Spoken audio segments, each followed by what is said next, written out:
मगध राज्य के उत्कर्ष से related important short notes. Magadh के सबसे प्राचीन वंश के संस्थापक बृहद्रथ था, जिसकी राजधानी गिरिब्रज यानी राजगृह थी। जरासंध बृहद्रथ का पुत्र था। हर्षक वंश के संस्थापक बिंबिसार मगध की राजगद्दी पर 544 ईस्वी पूर्व यानी बौद्ध ग्रंथों के अनुसार में बैठा था। वह बौद्ध धर्म का अनुयायी था। यह प्रथम भारतीय राजा था जिसने प्रशासनिक व्यवस्था पर बल दिया। बिम्बिसार ने बृहद्रथ को हराकर अंगराज को मगध में मिला लिया। बिम्बिसार ने राजगृह का निर्माण कर उसे अपनी राजधानी बनाया। बिम्बिसार ने मगध पर करीब 52 वर्षों तक शासन किया। महात्मा बुद्ध की सेवा में बिम्बिसार ने राज्यवेद जीवा को भेजा। अवंती के राजा प्रद्योत पर पांडु रोग से ग्रसित थे। उस समय भी बिम्बिसार ने जीवक को उनकी सेवा शुश्रूषा के लिए भेजा था।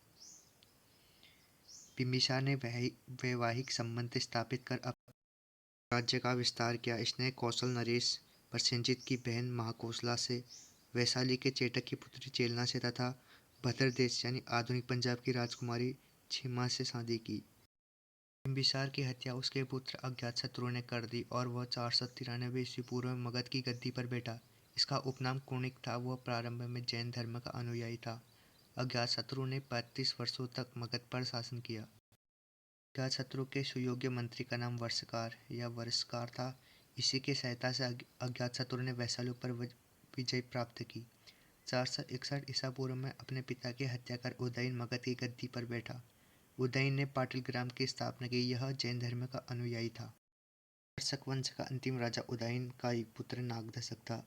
नागदशक को उसके अमात्य शिशुनाग ने 412 ईसा पूर्व में अपदस्थ्य करके मगध पर शिशुनाग वंश की स्थापना की। शिशुनाग ने अपनी राजधानी पाटलिपुत्र से हटाकर वैशाली में स्थापित की। शिशुनाग का उत्तराधिकारी कालाशोक पुनः राजधानी को पाटलिपुत्र ले गया। शिशुनाग वंश का अंतिम राजा नंदीवर्धन था।